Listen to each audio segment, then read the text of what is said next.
The broadcast is now starting. All attendees are in listen-only mode. Hi, everybody. Thank you for joining us today. We have a very exciting presentation for you. I'm really looking forward to hearing from Patrick Leary. Just a couple of housekeeping questions, issues. We are going to keep everybody muted during the webinar, so you won't be able to speak with us, but you can submit questions, and the chat works as well. So if you have any questions, please send them through the console as you think of them, and then we will address them as we go along in the area that makes the most sense. The other item I'd like to mention is that I am recording the webinar, so it will end up being a video. So when the webinar is finished, as soon as I can, I'll be sending out a link to everybody with the recording so that you can watch it anytime you need to. And I think that's it. If you do want a copy of the presentation, I think they might be inclined to send us a copy of it, and we'll send that out as well. So without further ado, I'm going to hand things over to Tom Ferris from Alliance, who's going to give us a really brief introduction, and then he'll pass things over to Patrick. Tom. Not that brief, Lisa. Come on now. You got to give me a couple of minutes here. So. Okay, you can Thank have you, Lisa. 2 minutes. Thanks, everybody, for coming on board today. Appreciate it. We're all very excited today to have our friends from Baicells on today. I think most of you on the call, or a lot of you probably are familiar with a couple of these folks. They've been in the business for quite a while. I've known them for many, many years right now, and it's my pleasure to be working with all of them again. Just a brief introduction. As Lisa said, my name is Tom Ferris. I'm the Director of USA Broadband Sales at Alliance Communications. I'm going to give you a little bit of background about why I'm so excited about this presentation today, and then a couple slides on Alliance, and then I'm going to turn it over to Patrick.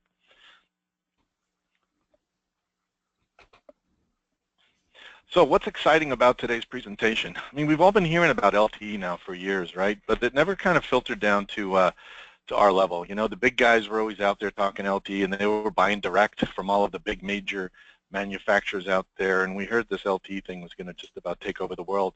But we're down here, we're playing with our Wi-Fi, and we're playing with our WiMAX, and we're playing with our multi-point 5 gig, 365, and everything else. But now LTE is starting to come to us, so that's why this is incredibly exciting. And Baicells is actually pioneering the charge of LTE for the rest of us. So for anybody who doesn't have a 3 or a 2-letter acronym like AT&T, Verizon, Sprint, or T-Mo, we've got a great product and a great partner in Baicells for you, and we're really excited to introduce this product to y'all. Some of the other things that are really exciting about this is whenever you hear LTE, you think it's major expense. You hear of multi-million, multi-billion-dollar upgrades by the big carriers, you know, jumping on the LTE bandwagon. Not so with what we're going to talk about today. So like I said, this is LTE for the rest of us. It's got a lower cost of entry, and the other cool thing about it is we're finding other applications for these products, not just for carriers. So we've been talking to utilities, we've been talking to transportation organizations, to municipalities, to public safety organizations. So there's a lot of uses for these products. For the people in the room right now with us who are not maybe closely associated with internet service providers or for carriers, there are other opportunities out there for products like this in other market segments, which makes me very excited as well. So just a little bit about Alliance Communications. We are a global distribution company. We specialize in wireless products, but we have also many other products in the wireline side of our company as well. So here's just a couple of areas that we focus in. We provide infrastructure products for the cellular companies, so anything associated with towers, rooftops, any types of installation products. We have a variety of different manufacturers who support us in that area. And then in the wireless products, you'll see in a few minutes, you'll see some of the top broadband wireless manufacturers in the world that we represent right now. We also have an offering in the IDAS and ODAS product category for in-building and also out-building small cell. And we were in the fiber optic business. We got into fiber about 3 or 4 years ago, supplying finished fiber assemblies to T-Mobile in their first LTE deployments. And since then, we've probably done over 30,000 sites for T-Mobile in the last 4 or 5 years. And that got us into the fiber business. And it's funny, I was at the WISP show a couple weeks ago, and literally I think every WISP I talked to was talking fiber as well. So the WISPs who do focus on wireless are also looking at fiber. So as an alliance, we'd be real happy to be a source for you for finished fiber as well as raw fiber products. And then lastly, we're in the supply chain business. Basically what that means is we have multiple buildings around Canada, United States, and Mexico. And we actually either rent space out to people or we provide inbound and outbound logistics services. So if you're a carrier or if you're a contractor who's doing a large build out in a geographic area and you need a place to stage, store, and have your logistics provided for, we can work with you on that as well. So, as I said earlier, we believe we are one of the leading suppliers of infrastructure solutions. We're in 3 countries around the world, which a lot of people can't say. We have a world-class product assortment. I think we work with over 200 different vendors. We have inventory in all of our buildings around the world. If there's something we don't have and you use on a regular basis, we will bring it in for you and we will keep it in stock for you. We also provide personalized and expert assistance. Most of the people in this company have been doing this for probably too long.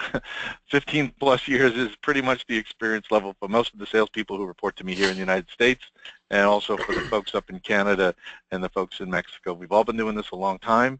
We love our vendors, but we don't always need them. So when you call us, we can pretty much take care of a lot of the questions you have.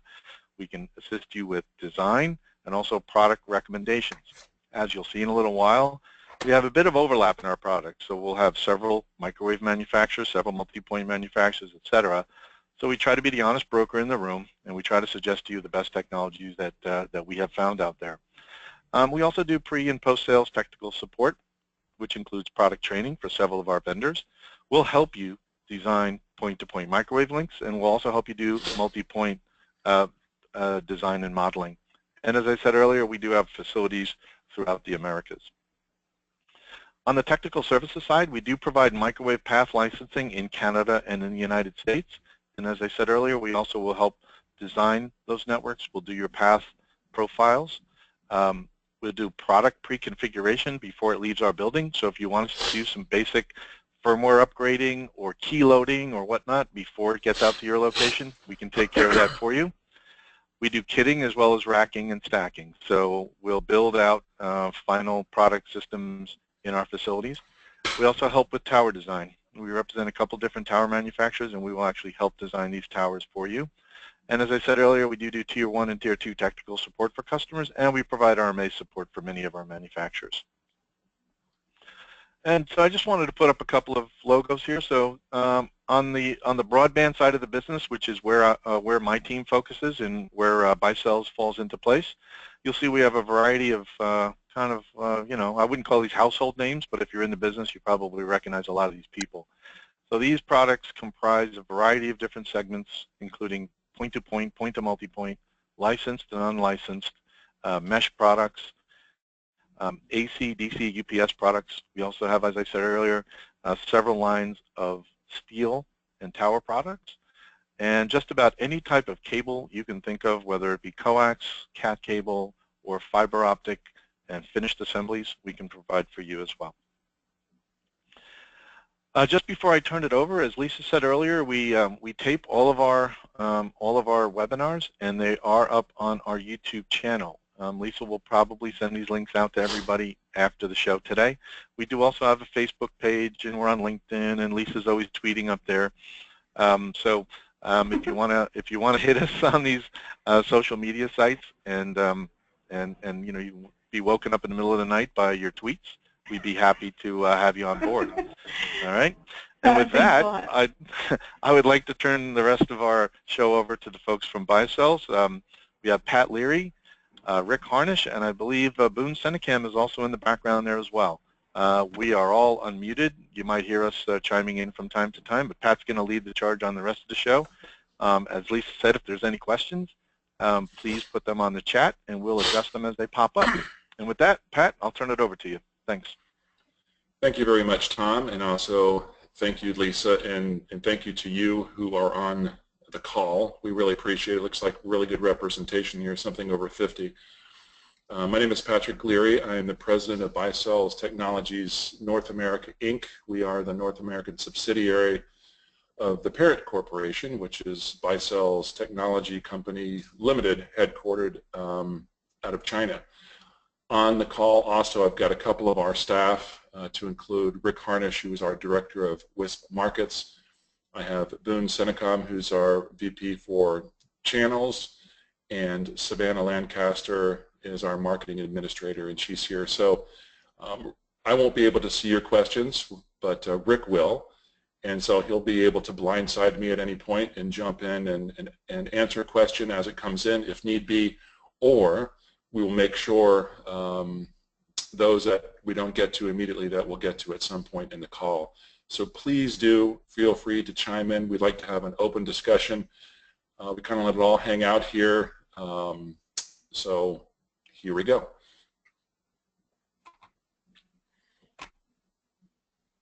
Blah, blah, blah. There's always that blah, so let's just get to some of the meat.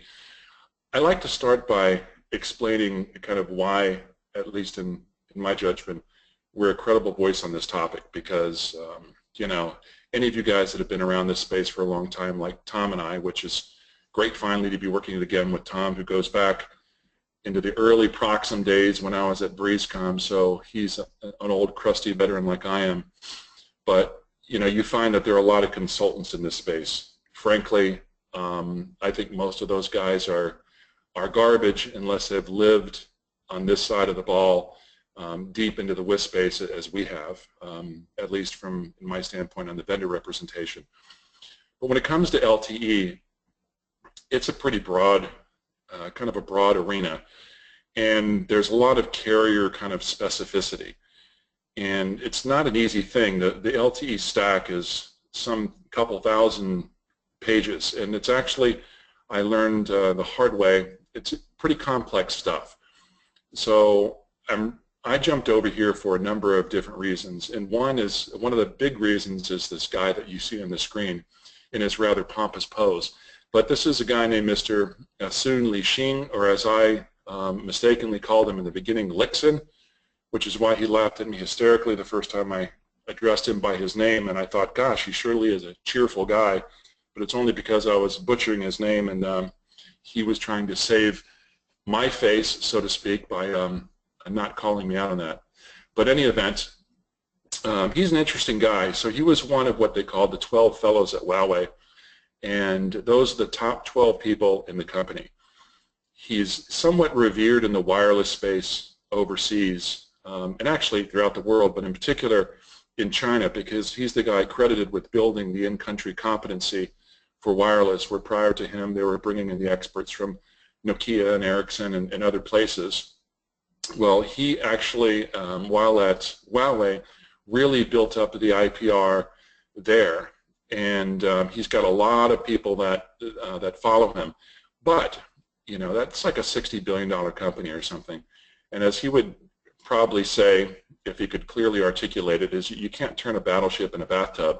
So he left the company at 44, 1 year before full retirement, which for him would have meant an ungodly sum of money guaranteed over the rest of his life, and he walked away from that because he had a much bolder vision than he thought could ever be met by a traditional telecom vendor in all its bureaucracy and everything else.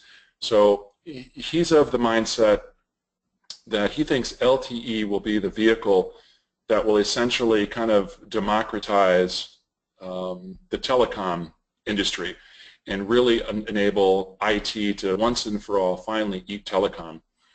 Although it's a funny thing to say, democratization of a technology coming from a guy based in China, but he's a pretty interesting guy. He's very much more like a Silicon Valley sort of entrepreneur.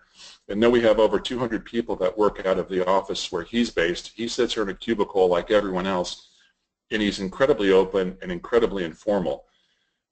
But his experience, he led many of the regional and the pan-regional 3GPP sort of organizations and ITU and others that were driving the creation and the commercialization of LTE.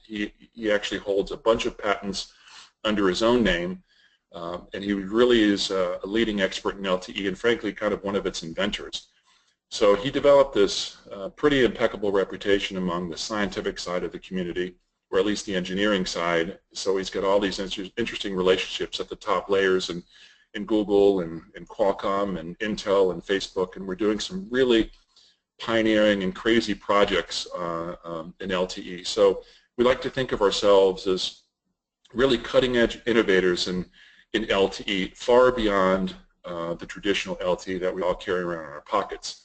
I'm talking about LTE on drones, virtual reality LTE, really integrating cloud services, and LTE for fixed wireless.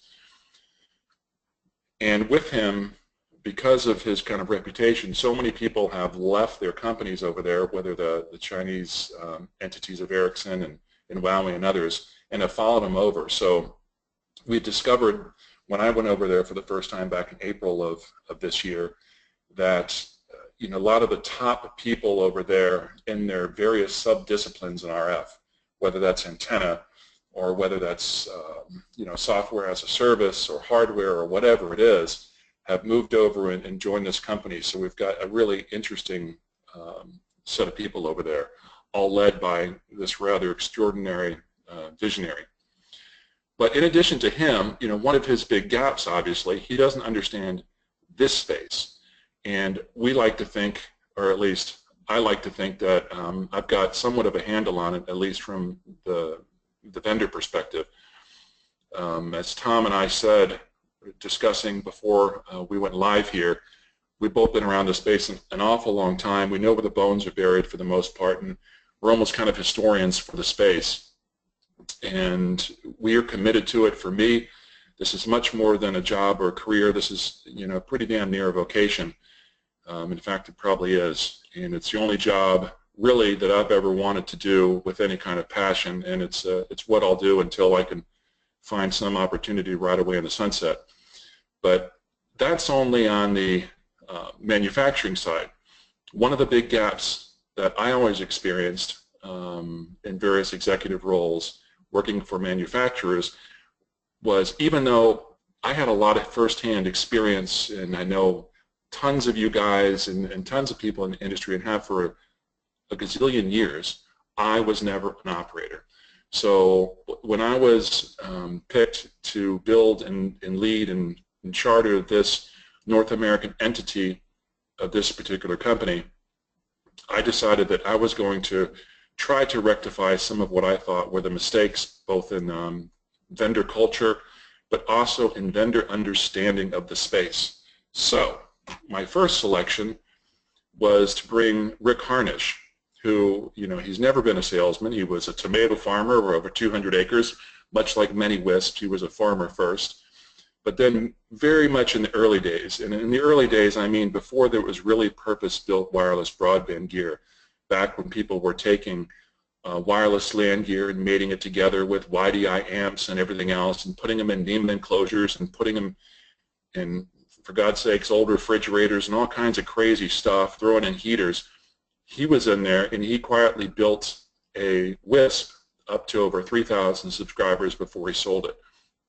But having gained that experience, he saw, like I did, that this was an industry that was much like herding cats in a lightning storm, and it really needed some unification, and it needed to coalesce and consolidate its power to present kind of a lobbying face to the public and both to the regulators. So along with a couple other WISP pioneers, he began and chartered as one of its first board members, the organization Wireless Internet Service Providers Association, which many of you know, and of course CanWISP is a kind of offshoot based on that experience. But Rick not only led that organization in its formation, but he was also its first executive director, taking to over 100 to over 800 member companies, which is really an astonishing feat because it's a very difficult organization or industry to organize. So Rick gives us a constant center of gravity towards your needs as service providers in a way that I could never fully understand as much as I might want to. And not only that, he's giving me a taste of my own medicine, because like an old crusty thoroughbred, I'm loath to be contained in a box, and now Rick has given me an experience of what that feels like, because he's along the same lines too. So, but he touches organization in many ways, and he's an incredible asset to us, and he's a resource for all of you as well. And so, again, I like to think that we understand this space in a level of intimacy that no other vendor can match.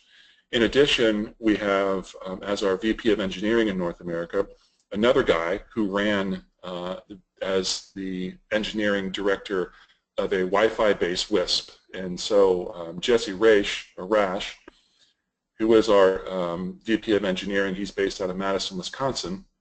He also understands what you guys deal with on a technical level every day. So we've really got some great assets in there.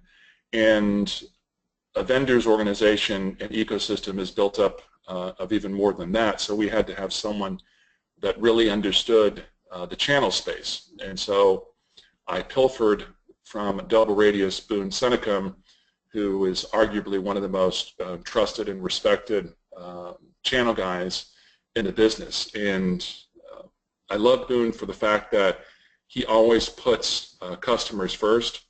He doesn't much care for conflict, but he's a hell of a champion for his customers, and as always helps to keep us focused on what they think is important. So I think we've assembled a really exceptional team here as a vendor, and I hope you'll discover over time, if you were to choose to select us, that that's kind of borne out. So we're not just a vendor, we're also kind of a heavy sort of R&D company.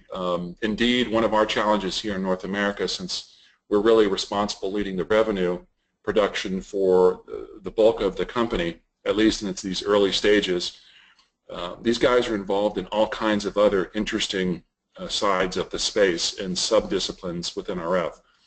And as it stands today, we have over 200 patents in a very wide range of areas, and this is for a company that's only been around, I think, since around spring of 2014. Really rather astonishing patent portfolio that's building. So our expertise is wide. The point being, you know, we're not just taking the 3GPP stack of what it means to be LTE and following the recipe and trying to build a product. These are people that wrote the recipe to a certain extent. What it looks like today, well, there's a little bit of this is a little bit of fluff. 160 deployments, yeah, sure. Most of those guys are still, frankly, in what they would consider trial mode. So as we discuss over here, there's a couple what we regard still as, you know, kind of essential gaps that have to be filled in terms of the product capabilities, and we'll identify them and cover them here in a little bit. But most so far, everyone is really pretty extraordinarily happy. One of the things we did when we started, we implemented a trial, what we called our Wave 2 trial. And this wasn't just a trial for the WISP operator to see if there was some efficacy to deploying the solution in their business. Really, it was a trial so we could understand what the gaps were in our products and what we needed to fix, etc. So we actually got 62 people to pay 50% up front, God bless them, to trial the gear.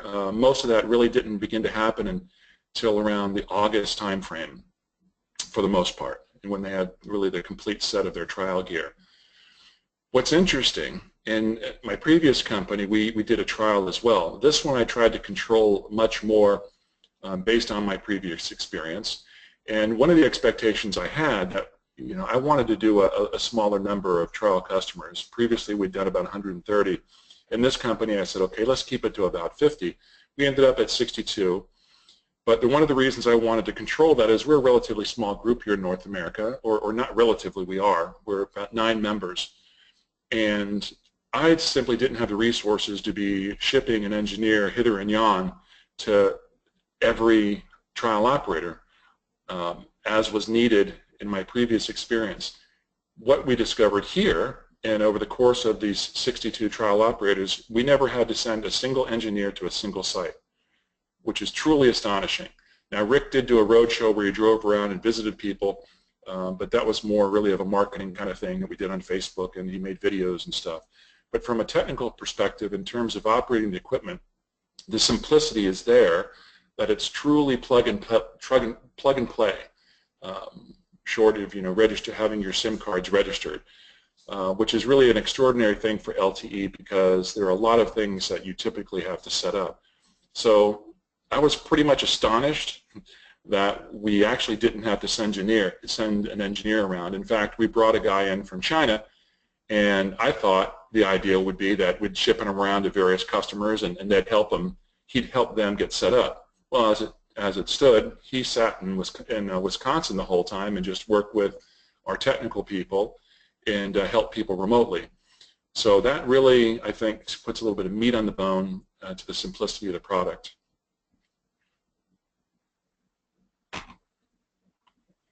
So this is kind of what this growth is looked like over the course of this year. This is our founding year in North America. So, it's not like we're sitting on thousands of customers yet.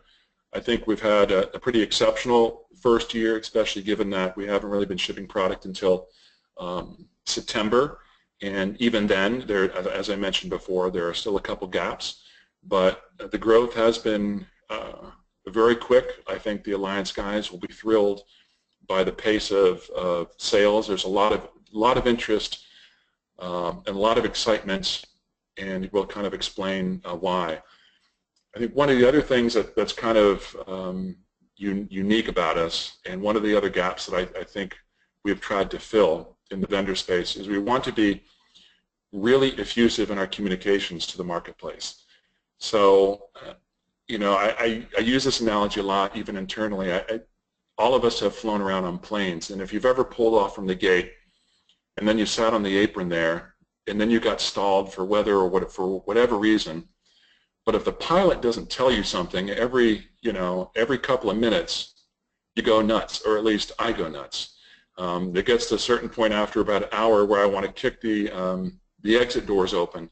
So no information, no contact is absolutely miserable. And WISPs in particular like to be able to drive their own vehicles and not have their windshields blacked out. So we try to be incredibly open with our communications. We have a Facebook page for the general company, but then there's also a closed group called Baicells Operators. And we would strongly encourage anyone interested in understanding us to kind of like that page and invite themselves in, and we'll let you in. And I've never not let anyone in. We've never removed anyone, and we encourage people to be completely open. The good, the bad, the ugly. I want to see it all there. I'm not afraid of criticism. I'm not afraid of problems. We're not afraid to hang out the dirty laundry, because I think this industry is small. Everyone will find out that stuff anyway. So it's best to get in front of it and then let the people see how well you react to it. So we're there. A lot of people post non-line of sight pictures and data, ask a lot of questions, and there's about 200, I think, 50 or so members of that particular group. And so again, I would encourage you to go there. I'll flip for a second and show you some of the kind of stuff that gets thrown up on there. This is one of my favorites. It's not too, that came about in November 18th, but this was a guy. This is the highest level performance I've ever seen of any link on a 20 megahertz channel. This was almost 94 megabits on a downlink, and this was from a guy called Paul Vaughn. And we really enjoy seeing this stuff and sharing it, and because it's always better when the customers speak. But in any event, you can go there and you can find this kind of information. We also regularly put out every Friday to the official trial operators and other people that ask to be invited in, every Friday without fail, an update that with everything, any kind of technical thing we've come across, fixes, commentary, events, all that sort of thing. So again, the idea is to be really transparent and really effusive. So I understand about maybe 40% of the people on this call are citizens of our northern neighbors. However, I know a bunch of you guys are down in the southern side of the border. So I want to mention about the CBRS briefly, and then I'll also help, I think, the Canadian guys understand why I think it's important, even for the operators up north. So we have this new band that eventually will come online after many years of wrangling and notice of proposed rules makings and things like that since, in fact, since December of 2012. But formally, the report and order went out by the FCC on April 17, 2015. The band will probably come online truly sometime in 2018 once the industry finishes its work with this, what I lovingly call the Borg, which is the spectrum access system that will manage this band kind of in real time. But in any event, it's a large piece of spectrum coming online, which is a very rare thing in the U.S. It almost never happens. And whenever it has, and I've been around for almost 20 years to see it happen, is a major land grab. So the significance of this particular band, I won't go into the idiosyncrasies and details of the policy or the technical attributes of it. I'll discuss it from a market sense. The momentum in the industry as a result of this band is, I think, rather phenomenal. And it comes at the same time that LTE is expanding its dominance from mobile and interjecting itself into the fixed wireless space, into the Internet of Things space, and all kinds of other areas. So these things are happening in tandem, and there's a bunch of other dynamics at play that really will help push LTE to levels of prominence that have only ever been seen before in Wi-Fi. So bar no other technology, whether it's Bluetooth, Zigbee, or anything else, no other wireless technology will achieve the same level of dominance and the same massive uptake by the marketplace as LTE, with the notable exception of Wi-Fi. One of the other reasons is the U.S. was one of the last holdouts of basically commercial use of this band, because in the U.S. The 3.5 band was controlled by the Department of Defense. And God forbid prying out that out of Donald Rumsfeld's hands under Bush, but under Obama, they had a much more pliable DoD who recognized that technology was at the point in which the DoD felt they could share space, especially since the use of that spectrum here in the U.S. by the DoD is so sporadic. It's primarily used by naval radar, and even then only episodically and very sparsely. So basically that rather attractive piece of spectrum was laying fallow. However, in the rest of the world, in particular Canada, but also in Europe and Russia, most of the African continent, all over Latin America, and much of the rest of the world has been using 3.5 for things like fixed wireless for an awful long time. So now that North America is coming on board, you have this, frankly, this essentially a global harmonization of spectrum that has only ever been seen before in like 2.4 and 5 gig in the unlicensed bands. And with that global harmonization comes the impetus for mass vendor adoption of this technology, because they know there's a place in which they can sell their products.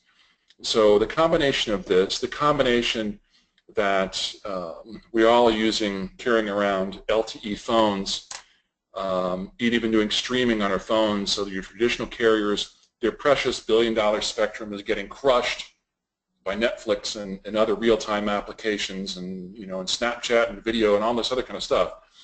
So there's a thirst for new spectrum, and all these things kind of collide and really influence the speed at which LTE will uptake. In addition, the other thing this new band provides is that, unlike any other time, and this is a very, very, very important point, and this has got nothing to do with vendors. If you look at hospitals, if you look at hospitals doing with privacy issues, banks doing secured transactions, the industrial sector doing SCADA-based systems using unlicensed, what's the only reason those people ever used Wi-Fi? It's a question I'd ask if you weren't muted, but since you are muted, I'll answer it for you. The only reason is because it's the only option they had. With this new band, that dynamic changes.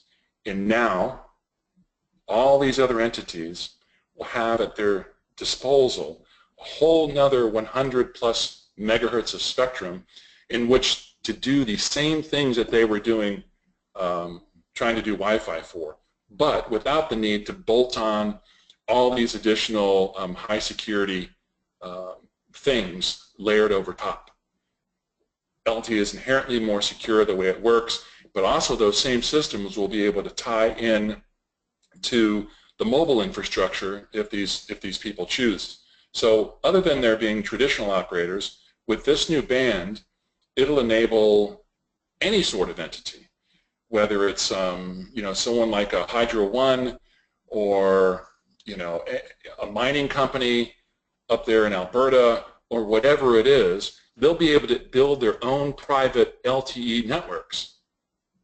And in doing so, they'll be able to shed, and this goes for cities too, by the way, who have to connect things like traffic boards, parking meters, all these other kind of stuff where they're paying monthly subscription fees to Rogers, to Bell, to Verizon, to AT&T to connect these things, driving up their OPEX substantially month after month after month.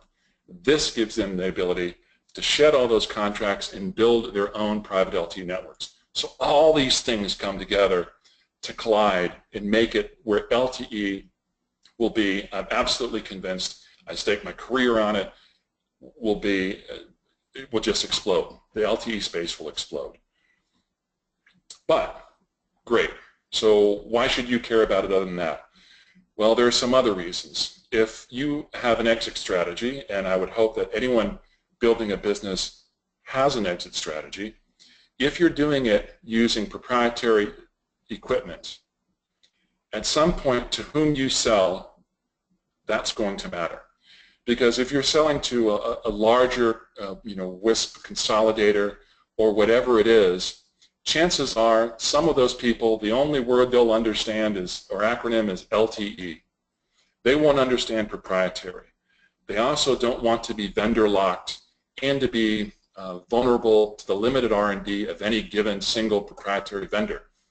By contrast, there's over $1 billion a year in R&D going towards LTE, and we are at the beginning. This is like, LTE now is kind of like the original 802.11, not even 802.11b, but the original 802.11. We're at the beginning stages of this technology. And as LTE grows, just like Wi-Fi, it becomes backwards compatible. So, mix and match the standards, that becomes phenomenally important. And I think the equity value of your networks will dramatically increase, at least relative to your proprietary counterparts.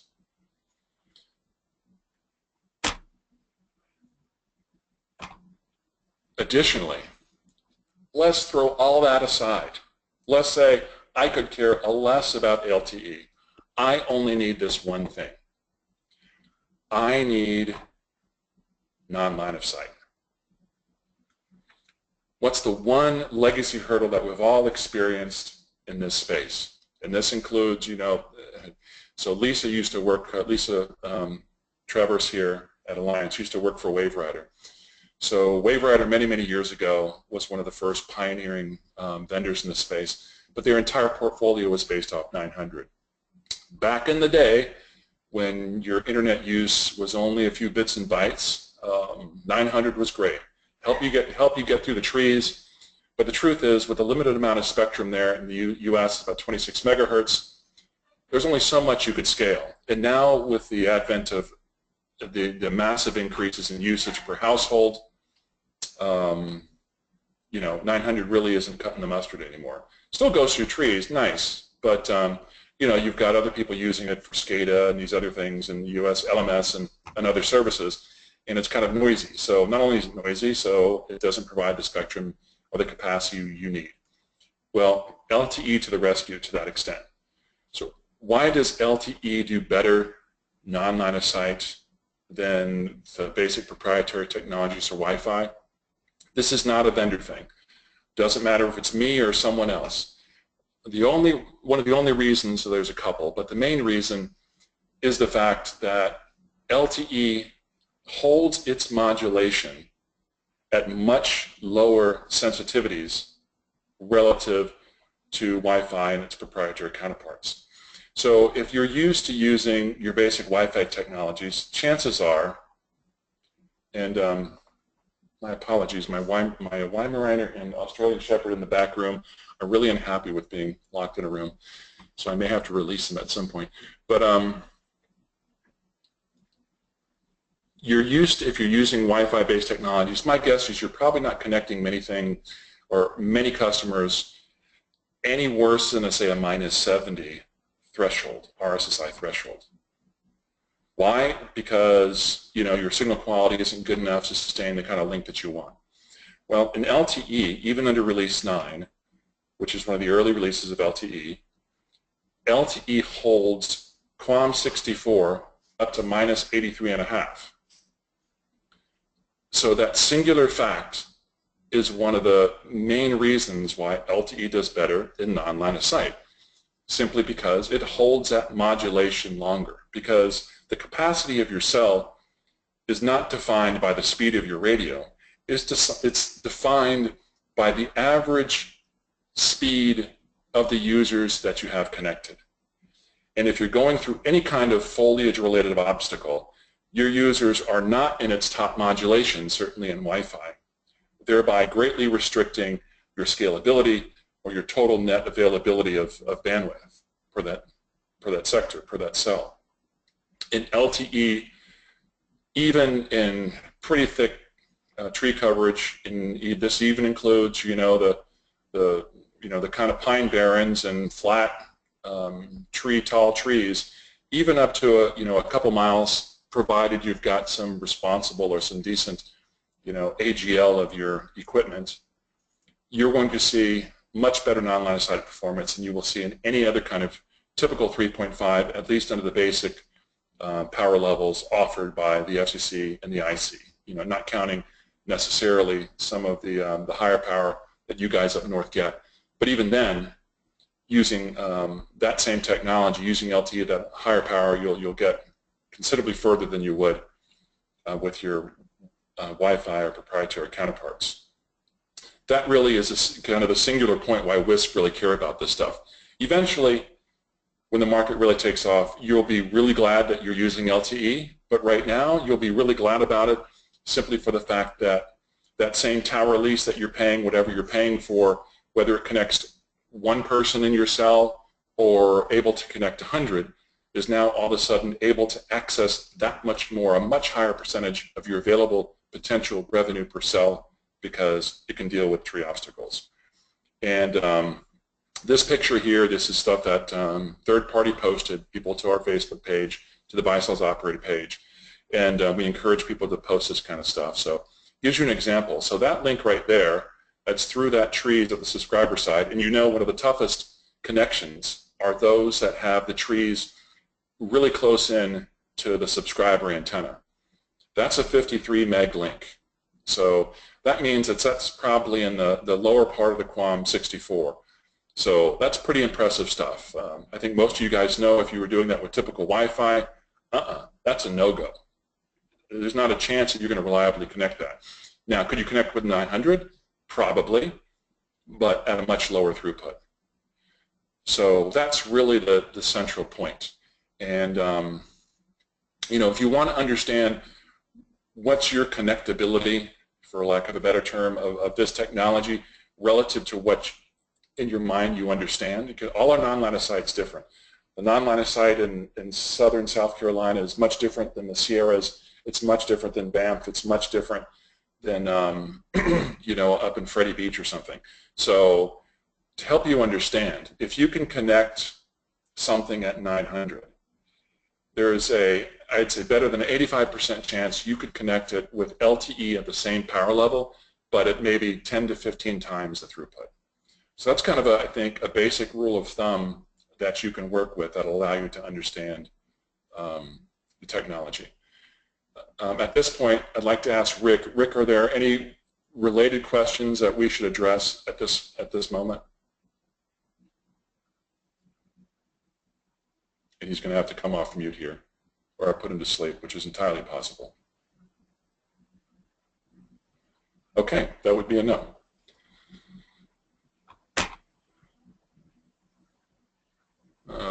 It's just kind of saying the same thing here. Patrick, yes. It's Lisa. There have been a few questions. Okay, shoot. I know they were relevant to other slides, but somebody just submitted a question that second. Actually, one person submitted a question. Why are so many vendors in 1 gigahertz and so few in 3.5? So few in 3.5? Well, I would say because I'm not sure about the 1 gigahertz. If you're talking about 1.8 and 1.9, well, I think the answer is easy from the big vendor question, is that, you know, it's the carrier market for those guys, the opportunity of the big companies to sell billions of dollars. So those of us focusing on this space are cutting from a much smaller pie, at least this point. And I think also because the power burdens that we're forced to live with in the relative lightly licensed space is less attractive to some of your traditional vendors. Now, it doesn't mean that some of the big guys aren't coming in opportunistically, like a Huawei or a ZTE or whatever.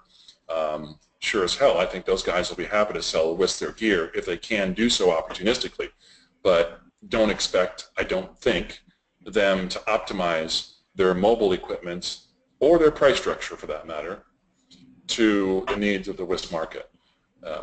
By contrast, companies like ours, that's entirely what we're chartered to do here in North America. I mean, I think that's one reason.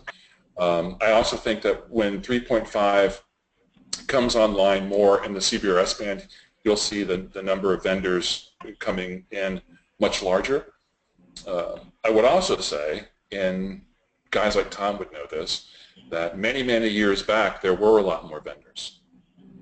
You had Vio and Hybrid and a myriad of other companies back in the old days who were selling in that band, especially for European and Caribbean and Latin American and other deployments in 3.5. So 3.5 is really interesting now as opposed to those days, because even in those early days, the cellular infrastructure was relatively poor and wasn't as built out and hadn't become so ubiquitous in terms of customer adoption. I've got a whole bunch of questions, Patrick. They've been coming in. Do you want to? Okay, go ahead. Save it? Yeah. Okay. Can you hear me now? Yeah, I can hear you. Rick. Rick, do you want to read out the questions? Actually, I haven't sent them all to you. So just let me ask a couple ones. You know what? I'll send them to you, Rick, because that way you can filter them, because there's a lot. Thank you. Yeah, and Rick, pull the ones you think will be most relevant to the meat of the audience. Interrupt me and pull those out, and but we'll try to take all of them on eventually. So let me go through here to some of the portfolio stuff that I think people want to understand. An easier way to look at this is to do it this way. So Baicells produces hardware for both the base stations, or what LTE they call eNode Bs, as well as CPE and LTE, what they call UE, or user equipment. Your phone, for example, is a UE. It attaches to an LTE eNode B base station, so therefore it is a UE. The subset of that for fixed wireless is CPE, so that's the terms we all use. In the hardware side, you see the 10-watt Nova right there. I know there's a lot of desire on the Canadian side to get a 10-watt 3.5 product. Not only is it on the drawing board, it's actively being worked on, but the truth is, I've slow rolled that for 1 point. On Friday, I have a meeting with Canada's CSEC. It's a meeting I proactively reached out to have with the Canadian government. They didn't call me, I called them because I want to get in front of their squeamishness over the fact that we might be a Chinese vendor. It's not something I can look the other way and pretend isn't a real concern of theirs. The Canadian government takes it very seriously.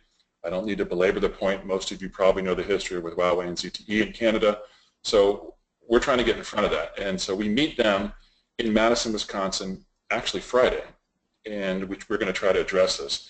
We're going to try to identify that we're not a threat, A, because we're largely fixed, B, we're mostly lower power, and C, our entire cloud infrastructure is hosted in North America using Microsoft Azure. Nothing transits outside of North America except us uploading software into the cloud into Microsoft Azure, whether it's our online management console or our billing system or our cloud EPC. Those are all hosted in Microsoft Azure servers around North America.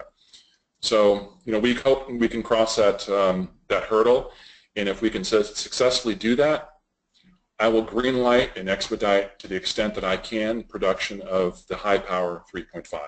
So those of you wondering where is that, that's the answer, right? So so there's that. That is a 2x2. You do see 4 ports, but those, there's a sniffer on there, and etc. So this particular version is 2x2, although we've seen performance with 2x2 very comparable, in some cases better, in some cases a little bit worse than others 4x2 or 4x4.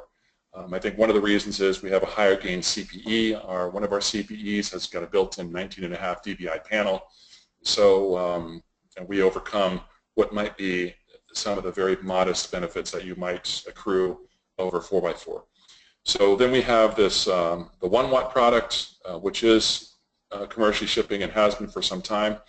This is a product which is not available yet commercially. I want to bring it in as quickly as we can because while this is 48 volt power, this is 48 volt power. This 250 milliwatt product would be PoE, and it would have an integrated built-in sector antenna, and this is really good for the microcell kind of low on the pole sort of model, which I think is really good for, you know, maybe First Nation sort of communities where you might have, you know, say a village where everyone is relatively close, but also for specialty operators, cities or whatever, trying to do, you know, multi-block coverage, that sort of thing. The other reason I want to build this is because one of our subscribers that we have, this guy right here, is an indoor CPE, which is certified. We're one of the few with a 3.65 indoor CPE certified. Why the heck would you do that? Because in the FCC, to have that, they consider this a mobile device. They don't define indoor or outdoor, they define mobile and fixed. And because they call this a fix, they force us to reduce the power on it substantially. However, when mated to a microcell, we're seeing really exceptional performance. And a guy posted just yesterday or the day before on Facebook where he's doing, for example, a trailer park, an 18 square acre or 18 square mile or 18 square acre, I forget, one of the two, trailer park, and he's shipping everyone indoor CPE, no external antennas, and he's getting really exceptional performance with most people experiencing like 25, 30 megs, that kind of thing. So I think that kind of model, that indoor is really good for sort of niche opportunities. So we're producing that as well. And there are some other ones, lower power, we don't have yet in North America, but we will, especially as small cell sort of ramps up. I won't cover some of the interesting things that are really happening under the small cell stuff. I'll save that for another subsequent webinar, as well as the narrowband LTE stuff, which is coming. We've got some additional base stations, which is similar to the 1 watt here, but slightly higher power and in a kind of a more ergonomic form factor. We'll be releasing that sometime mid-year. And then so this is some of our other ones that we're using in the cellular world. So we actually have 24% of China Mobile's small cell market, which is the largest cellular provider by subscriber.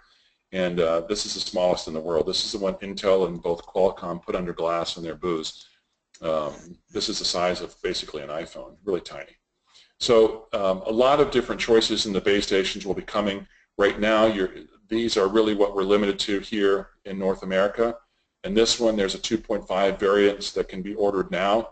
And this is widely available, and the Alliance guys will have this shortly. Again, on the subscriber side, we offer several models. There's a 19.5. Originally, it was just going to be this 11 dBi. But then I said, whoa, I want more than that, and I want a more focused beam, because this is a built-in 90-degree antenna, which throws a lot of noise out there. However, we've seen in short-term non-line of sight, especially around 1 mile or so, this is 11, actually performs better than this guy. The retail on this is $225 US. The retail on this is $199 US. The retail on this is, I think, $179 US. So they're relatively inexpensive. This guy's got built-in SIP and a couple built-in RJ45s and built-in Wi-Fi. These are just straight-up CPE. But for near and non-line of sight, this is a really good choice. And I think one of the reasons is because that wider beam, LTE, and you may not believe this, but in some cases you will get better performance with the leaves on than without, because LTE is very sophisticated processing, and it likes all the reflections. It relies on all those reflections to kind of reassemble and build the coherent frame. So that's basically the product choices now. The way we do the cloud, we are really very much cutting edge on this. Where most people have an appliance, and if any of you guys have explored LTE from anyone, even my primary fixed wireless competitors, this part of the puzzle gets very expensive. In LTE, you must have an enhanced packet core, or EPC. It's an absolute requirement. In the way we do it, we're primarily, in North America at least, offering this as a cloud-based service. And this has actually gone very, very, very well.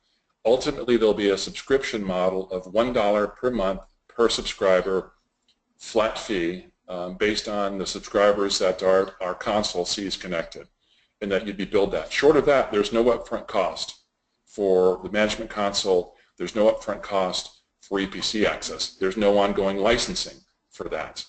And that just doesn't happen in LTE. If you've looked at other pricing models from other vendors, even those purporting to be centric to fixed wireless, you will see annual license fees, you will see costs for maintenance, and then all this other sort of stuff. None. Doesn't exist here. In fact, even in our base station ships with surge arresters. Our base station ships with mastic. Our base station ships with even electrical tape. The base station GPS ships. antenna. Yep, the base station ships with surge arresters. The base station ships with the GPS antenna. So it's really kind of an all-in-one part number. It doesn't include the power cable, and it doesn't include the antenna, of which we don't make one, and guys like Alliance have plenty of good choices for that. Just use a good one for the antennas. So it really is a complete system, very relatively inexpensive compared to the rest of the world's choices. The list price on the 1 watt base station in US is $37.99 is the list price in US dollars. But again, that includes all that other sort of stuff. So you don't have a litany of part numbers that you've got to memorize, in that you have to order in addition to that. So this cloud-based thing really does work well. What happens in the fixed wireless space, you get your base station, you first hook it up to Ethernet and the internet, then you power it on, and it immediately acquires itself and it registers itself into the cloud. You get your SIM cards registered, and you're off to the races right there. There are some settings that you can do, say optimizing or increasing your uplink if you want, different TDD ratios and LTE, but by and large it's truly that simple. It really is plug and play, which is something I didn't think they could really do. In fact, I'm old and crusty.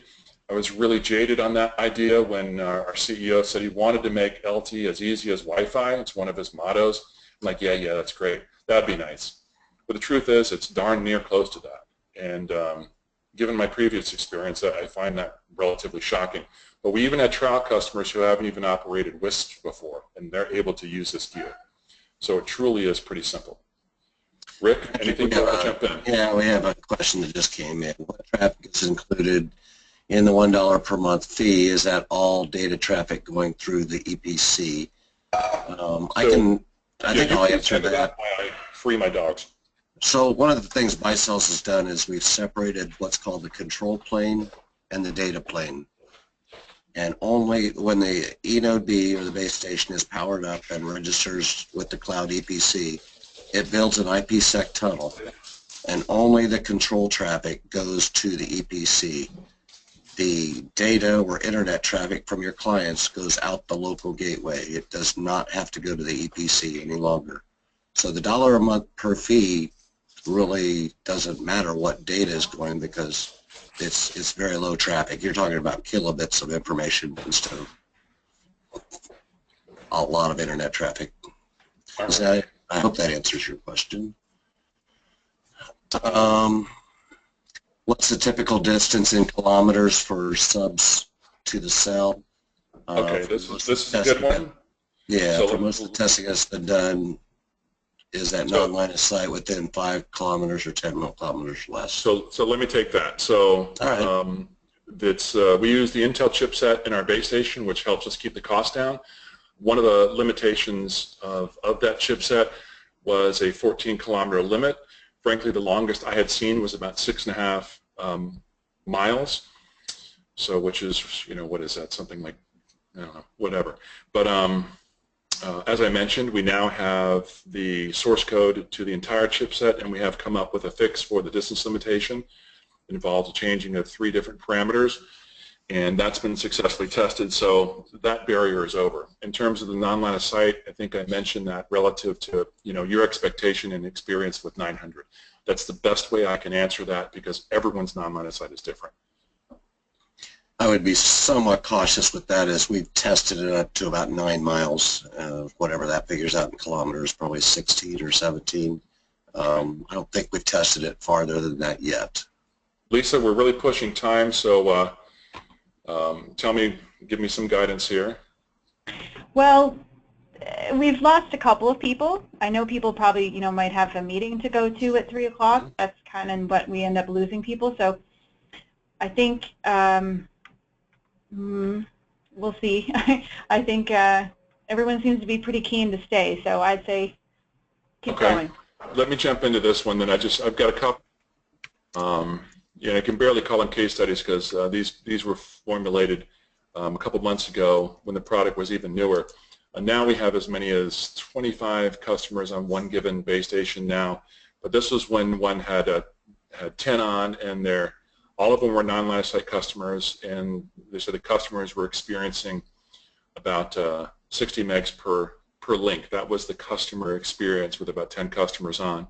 What we tell people, and it's the same thing I told them before my previous vendor under Release 9, with a total gross available bandwidth of about 110 megabits, the truth is, if you're connecting everyone at about high order modulations, you really have about 85 megs to work with.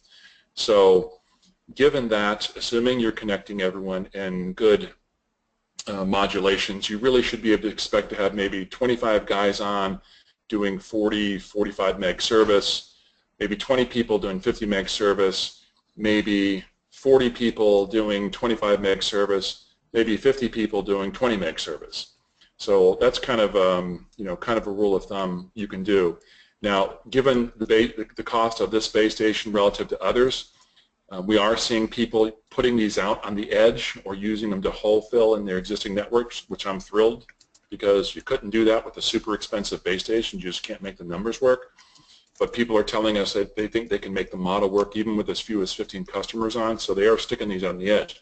And with that means that people aren't always doing sectors. Some of them are trying them with omnis, and they're still getting pretty decent performance. All the same caveats apply using omni. What talks in 360 degrees listens in 360 degrees, so you have all that kind of vulnerability. Just be aware of that. But even the omni performance has been pretty good, and a lot of guys have gone on the Facebook page and the Baicells operators page and have posted some of that data. This is an interesting one. This is a 900 comparison. So there was a 900 on this particular customer. It's a single mother. She was driving 45 miles each way to work, which took her away from her kids a lot of hours during the day. Her previous link was very unreliable and was very low bandwidth. They replaced it with this, and she went from 1.5 and 900 to 40 megs in our 365 LTE. I love this little story here because that's that's not just a good technical story. It's a really good human interest. I like how having good broadband literally changes people's lives, and I think no one understands that more than Canadian operators going to really remote areas like First Nations communities or the windswept islands of like Francois and Ramia and Grey River off of the southeast coast of Newfoundland and stuff like that. So in any event, that gives you a couple examples. In terms of the parts, again, pretty simple. That's kind of what it looks like now. Yes, that base station is cluttered at its port. Yes, it is a pain in the butt to get the waterproofing around it. But hey, constant steady progress is what we're working on. The next version of this will move some of those things around. The base station will be, it'll be a single board design, so we'll be able to adapt it a little bit. But the RF performance out of this guy is really, really excellent right now, and it is very simple to operate. Rick, any other point on that you'd like to mention really quick on installation or things that you've discovered into the process of people bringing live a base station? They tend to get in there and play around with it too much before they plug it in and get started. Seriously, that they're used to having to do a lot when they get a piece of equipment, and it just overwhelms them when they just have to plug it in and it works. Really, you just pretty much need to change the channel and name it, and there's not too much else to do to get it operational. Yeah, explain about the registration of the SIMs. So when you get your SIM cards, either the distributor or yourself will either send the SIMs to us and we will activate them onto your account. Then when you put them in your UE or your CPE antenna, take them out to the location, turn them on. They are already basically authenticated with the hardware. So they will authenticate with the EPC and you'll be online.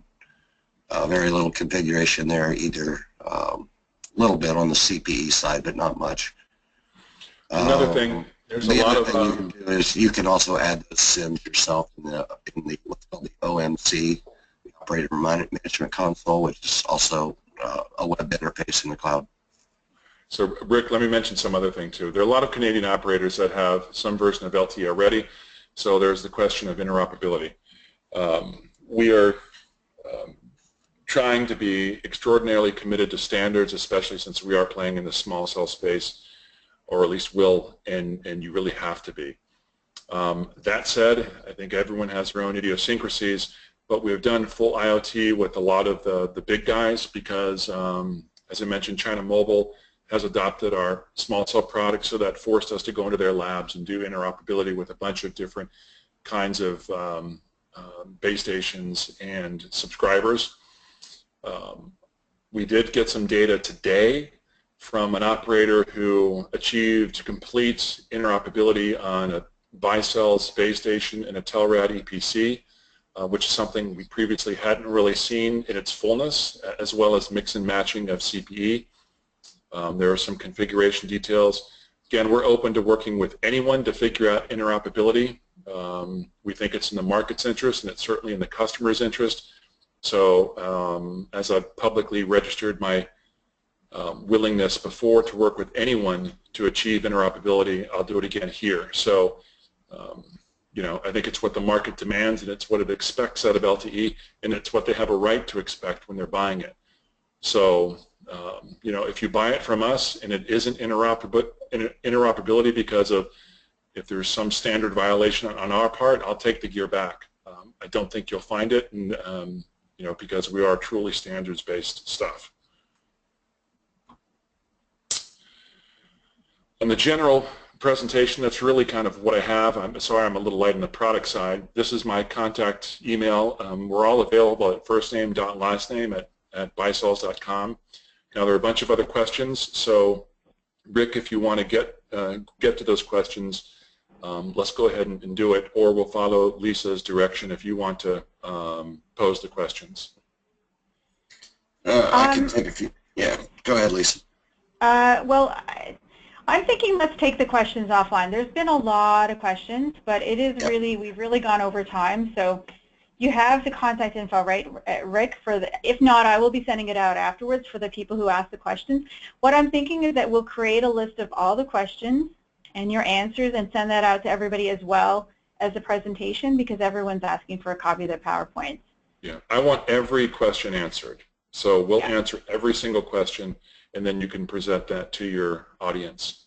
Yeah. And yes, we'll give this also to you, this presentation, with this exact deck in PDF form. Perfect. Perfect. Okay. Thanks a lot. So thank you everybody for the level of excitement in this webinar is beyond what I've seen in a long time, and it was pretty cool to have the dream team presenting. So thank you, Patrick, Rick. Excuse me, why I fetch. And we will be following up with everybody with a copy of the presentation and a link to the recording and a list of all the questions and answers. So thank you very much for your attention, and we will talk with you soon. Have a nice day. All right, thank you, everyone. We really appreciate it.